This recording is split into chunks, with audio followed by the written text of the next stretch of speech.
I knew what I was going to do since I was a little child, and in my teenage years, I have four elder sisters, and mom and dad tried to, of course, raise them as decent human beings and everything, and of course, they failed. And I was a mistake that fell out of my mom 8 years from my closest sister. And it's like, oh, good God, it's a male sex organ, it's a boy.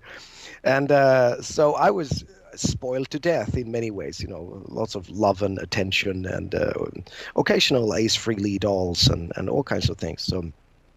So the thing is, I put in second gear on my playing when I was in my mid-teens, and I realized that, well, I'm going to do this, This is what I'm going to do. So I walked up to mom and dad. And we have something, gymnasium, I think. What is it, high school or, well, somewhere in between. And I said, I'm going to quit school and I'm going to spend 10 hours with my instrument every day. Is that okay? And they said, sure. What? You're okay with that? So I hope I'm going to be as liberal if my son finds something that he's really into. I want to collect stamps 10 hours every day.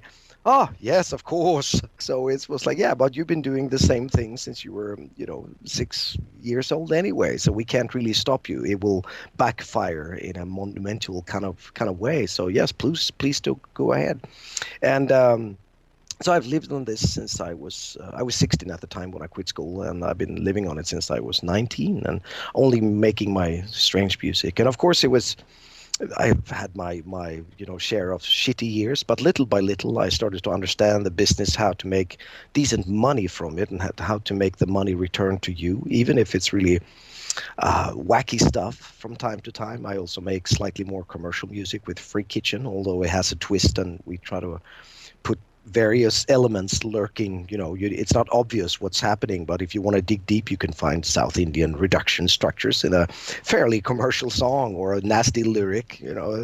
So that's what I do. I try as much as possible to grow my own mustache, as I say. If I compose something, for instance, and I feel this is a decent song, but it doesn't have the smell of Mattias Eklundh from Sweden. It doesn't have that typical heathen kind of smell.